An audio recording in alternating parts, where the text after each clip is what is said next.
कौन सी मूवी पिट गई एंड किसने लूटी बॉक्स ऑफिस पे मलाई? सभी न्यूज का मसाला मिलेगा इन Yogipedia episode number 245। Generally box office के आंकड़ों पे ज्यादा ध्यान तो देता नहीं हूँ, लेकिन पेड्डी ने 3 दिन में 236 करोड़ कमा लिए। है जवानी तो इश्क होना है ने भी 3 दिन में 25 करोड़ कमाए। वही बंदर इतनी अच्छी मूवी होने के बावजूद भी 2 करोड़ तक नहीं कमा पा रही। एंड मेरे लिए ये एक शॉकिंग ही न्यूज है। एक जगह हम फिल्म इंडस्ट्री को कोसते हैं, स्पेशली बॉलीवुड को, कि अच्छा कंटेंट नहीं लाते हैं, घटिया हो गया है बॉलीवुड एंड ऑल। भाई as an audience we failed. भाई मूवी में अगर क्लीवेज है, बिकनी शॉट्स है, बॉडी शॉडी है हीरो की, एंड डांस नंबर है, तो चाहे ऑडियंस ऐसे फिल्म देख के ना गाली मारे, लेकिन नयन सुख लेने के लिए देखती जरूर है। एंड इसी वजह से ऐसी मूवीज का कलेक्शन बढ़ जाता है। वही एक कंटेंट ओरिएंटेड फिल्म आती है जिसमें ऐसा कुछ नहीं, तो यही ऑडियंस इसको भाव नहीं देती, बोलती है कि घर पे देख लूंगा, ओटीटी पे या फिर डाउनलोड करके। देन क्यों कोई फिल्म मेकर्स ऐसे मूवीज बनाए यार? लास्ट 2 दिन में आए इन 3 मूवीज के बॉक्स ऑफिस कलेक्शन ने मुझे सच में शॉक में डाल दिया है। पेड्डी ने बहुत कमाए एंड रीजन भी है। बुच्चे बाबू सना ने कैमरा के जो एंगल्स रखे थे, आधी जनता तो वो एंगल देखने ही गई थी। वैसे इसी से याद आया, जिसने भी अब तक वो सारे एंगल्स नहीं देखे,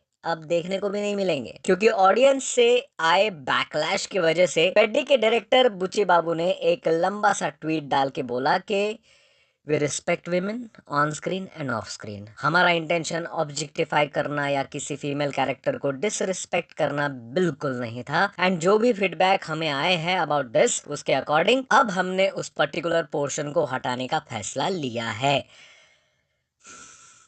खैर, मुझे तो ये लगता है कि आपने पूरा फीडबैक सुना ही नहीं है सर। इस मूवी में हीरोइन की जरूरत ही नहीं थी, एंड जिस काम के लिए आपने हीरोइन को लिया था वो तो आपने कर लिया, उससे कमाई भी हो गई। अब जैसे ही आपने ये सब सीन हटाने का फैसला लिया ना, उधर लोगों ने मूवी को डाउनलोड करना चालू भी कर दिया होगा, ताकि उनको वो सब देखने मिले जो आप हटा रहे हो। वैसे मैंने ये भी सुना था कि जानवी कपूर भी इस बात से अनजान थी कि कैमरा उस पे नहीं, उसके अलग अलग बॉडी पार्ट्स पर जूम हो रहा था, एंड उसने ऐसा करने से मना भी किया था। जिससे रिलेटेड एक चैट बड़ा ही वायरल हो रहा है। पढ़ के नहीं सुनाऊंगा, आप पॉज करके देख लेना। एंड मैं श्योर नहीं हूँ कि ये रियल है या, पता नहीं यार, मुझे नहीं पता। बट आई थिंक अभी इस इंसिडेंट के बाद इधर जानवी कपूर ऐसे रोल करना बंद करेंगी या मेकर्स ऐसे शॉट दिखाना ही बंद कर दे। खैर, बातें थोड़ी टेंशन वाली चल ही रही है, तो बता दूं, सलमान भाई का एक मैटर बड़ा ही चर्चा का विषय बना हुआ है। काला हिरन हंटिंग वाला केस तो सबको ही पता है। उसके ऊपर एक फिल्म अनाउंस हुई है रिसेंटली, एंड 12 जून को टीजर भी आने वाला था, पर वो अब आएगा कि नहीं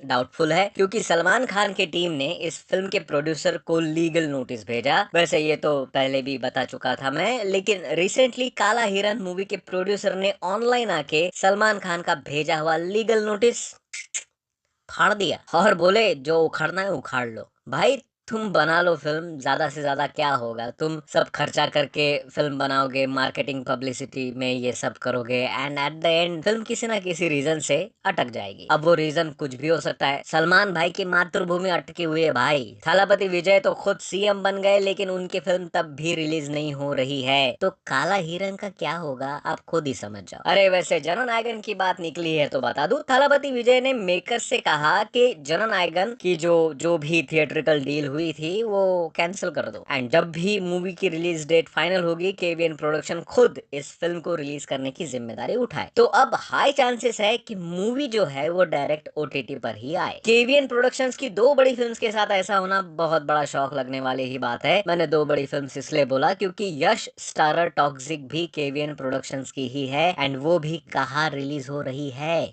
बार बार पोस्टपोन ही तो होते जा रही है। रिसेंटली तो ये भी न्यूज आई थी कि Yash is not happy with the output, and अब प्लानिंग चल रही है कि 100 डेज का रीशूट होगा। हालांकि बाद में मेकर्स ने इस रूमर को डिनाई करते हुए कहा कि ऐसा कुछ नहीं होने वाला, कोई रीशूट वगैरह नहीं होगा। लेकिन सवाल तो अब भी यही है कि अगर सब कुछ ठीक है तो मूवी कब रिलीज होगी भाई? भाई मुझे तो लगता है कि केवीएन प्रोडक्शन वालों की कमर टूट चुकी है। केडी द डेविल ने भी अलग से वाट लगाई है उनकी। एनीवेज, कुछ टीजर ट्रेलर की बात कर लेते हैं। मंजुमल बॉयज के डायरेक्टर चिदम्बरम एक और मलयालम मूवी लेकर आ रहे हैं जिसका नाम है बालन द बॉय, जिसका अराउंड 2.5 मिनट का ट्रेलर आया recently and this trailer actually surprised me, क्योंकि ट्रेलर से स्टोरी रिवील भी नहीं हुई है एंड इंटरेस्ट और ज्यादा बढ़ गया। एक माँ और बच्चा किसी चीज से भाग रहे हैं, वो क्या चीज है किसी को नहीं पता। कुछ तो पास्ट है उनका कि उनको अपनी आइडेंटिटी छुपानी पड़ रही है एंड उन्होंने स्पेशली इस बच्चे ने कुछ ऐसा किया है जिसको बचाने के लिए एक माँ वो सब कुछ कर रही है जो शायद उसने नहीं करना चाहिए। एंड मैं इस फिल्म के लिए इंटरेस्टेड इसलिए भी हूँ क्योंकि मंजुमल बॉयज ने बहुत बड़ा सरप्राइज दिया था हमें, एंड जब उसके डायरेक्टर अपनी नेक्स्ट फिल्म लेकर आ रहे हैं जिसका ट्रेलर इतना इंटरेस्टिंग है तो आई एम डैम श्योर कि मूवी में दम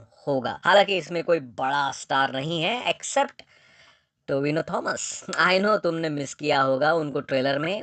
1 मिनट 42 सेकंड के आसपास में उनका एक ग्लिम्स है, एक छोटा सा हाफ सेकंड का। तो भाई आई एम तो fully excited to watch this movie in theatre, जो आएगी 19 जून को। भाई मेकर्स हिंदी में लगाओ या मलयालम में, बस लगा देना एंड सबटाइटल डाल देना ताकि मंजुमल बॉयज जैसा इसका हाल ना हो। वैसे आइस एज पार्ट 6 का भी ट्रेलर सॉरी टीजर आया है। ज्यादा कुछ बोलने के लिए तो है नहीं इसके ऊपर, सिर्फ अनाउंसमेंट काइंड ऑफ ही था ये टीजर, जिसमें बस इतना पता चला है कि इस बार लावा से रिलेटेड या गर्मी से रिलेटेड कुछ होगा इसमें, एंड इसीलिए मूवी का नाम भी आइस एज बॉइलिंग पॉइंट रखा गया है। मूवी आएगी नेक्स्ट ईयर 5 फरवरी को एंड मैं तो ऑलवेज एक्साइटेड रहता हूँ एनिमेटेड मूवीज के लिए। सुपर गर्ल का भी फाइनल ट्रेलर आया है and to be very honest इन्होंने इसके इतने टीजर ट्रेलर लाए हैं अब तक कि ऐसा लग रहा है कि ऑलमोस्ट मूवी ही दिखा दी है। बस अब बचे हुए कुछ एक एक्शन शॉट देखने जाना है थिएटर में, एंड इतना कम था कि इन्होंने एक एक्सक्लूसिव क्लिप भी डाल दी जिसमें कारा यानी कि सुपर गर्ल पहली बार अर्थ पे लैंड कर रही है एंड सुपरमैन उसको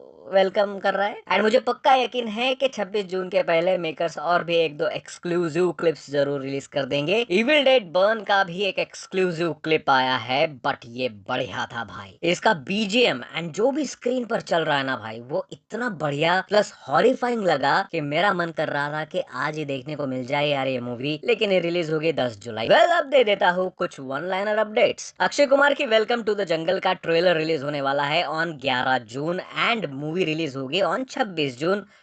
आई होप क्रिंज ना निकले। इमरान हाशमी स्टारर आवारापन 2 की शूटिंग फाइनली कंप्लीट हो चुकी है। मूवी अब पोस्ट प्रोडक्शन स्टेज में है। रिपोर्ट्स की माने तो इसका टीजर रिलीज होगा ऑन 1 जुलाई जिसमें इमरान हाशमी एंड दिशा पटानी का फर्स्ट लुक भी रिवील होगा एंड उसमें तो फिर आओ वाला भी ट्रैक यूज किया जाएगा ताकि पार्ट 1 की वाइब वापस लौट आए। 14 अगस्त को इस मूवी का रिलीज शेड्यूल्ड है। वैसे सेम डे सनी देओल की बंटवारा 1947 भी रिलीज होने वाली है एंड रिपोर्ट्स के अकॉर्डिंग उसका भी स्पेशल प्रोमो रिलीज होगा ऑन फादर्स डे यानी 21 जून को। बताया जा रहा है कि इस फिल्म में सनी देओल एंड उनके बेटे करण देओल पहली बार एक साथ काम कर रहे हैं एंड मेकर्स इसका फायदा उठाना चाहते हैं एंड हेंस फादर्स डे के मौके पर Sunny Deol and Karan Deol special promo release किया जाएगा। आज की न्यूज में बस इतना ही। न्यूज का दूसरा पिटारा लेके मैं बहुत जल्दी मिलूंगा आपको अगले वीडियो में, तब तक के लिए बाय।